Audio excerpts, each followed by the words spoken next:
जय श्री बद्री गणेश।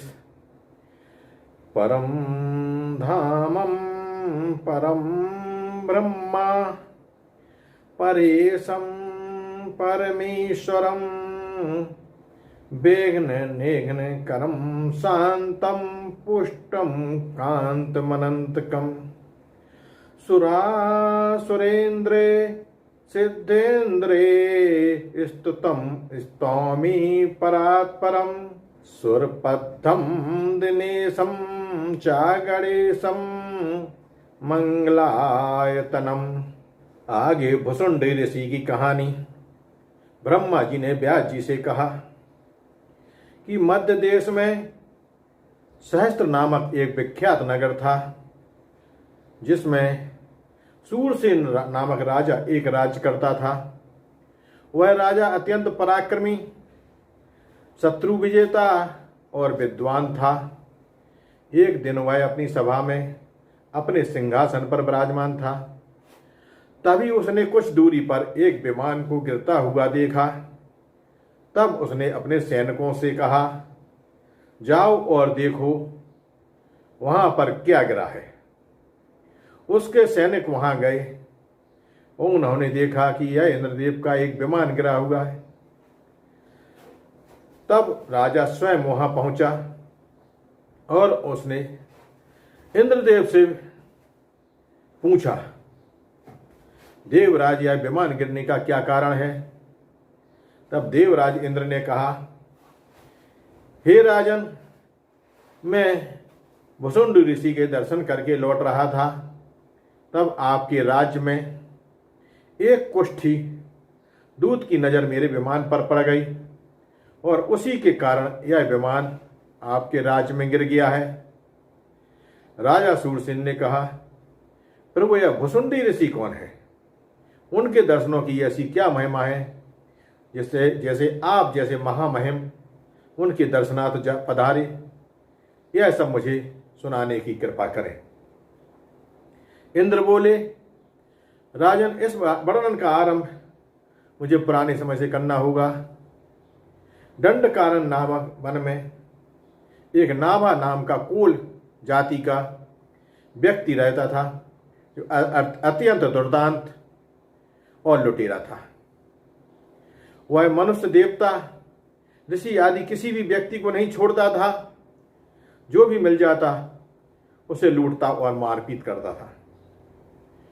एक दिन उस दस्युओं ने महर्षि मुद्गल के आश्रम में आक्रमण कर दिया, किंतु महर्षि मुद्गल के भय रहित एवं सौम्य स्वरूप को देखकर उसका हृदय धड़कने लगा, उसके हाथ पैर कांपने लगे और वह इतना घबरा गया, उसके शरीर से पसीने की धारा बह निकली।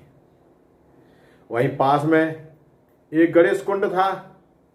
उसने सोचा कि इस कुंड में स्नान करने से शरीर में स्फूर्ति बढ़ जाएगी, इसके बाद महर्षि पर आक्रमण करूंगा।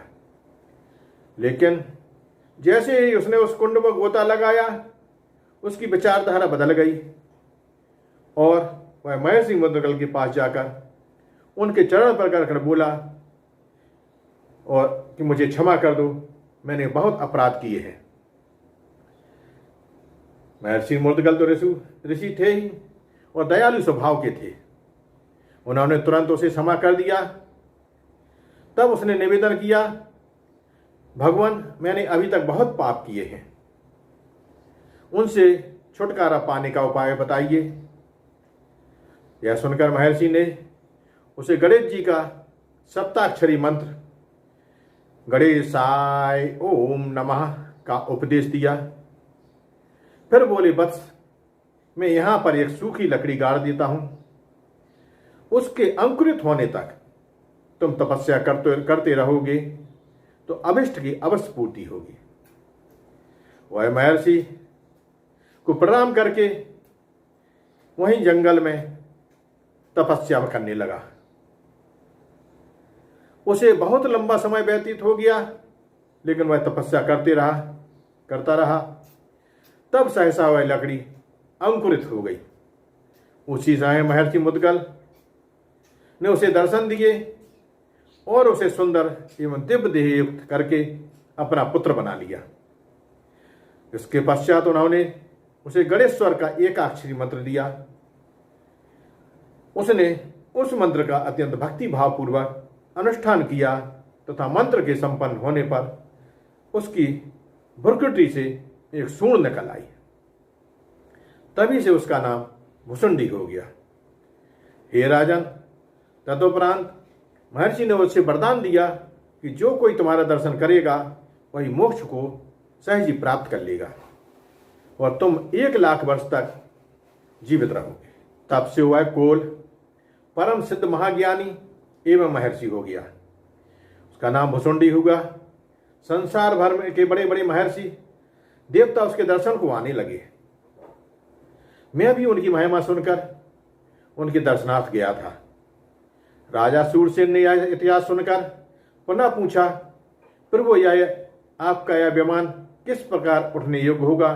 इस पर इंद्र बोले, राजन, तुम्हारे राज्य में कोई संकष्टी व्रत करने वाला पुण्य आत्मा जब अपने 1 वर्ष का पुण्य देगा तभी यह उठेगा। संकष्टी व्रत की कथा अगले भाग में। जय श्री बद्रीगढ़।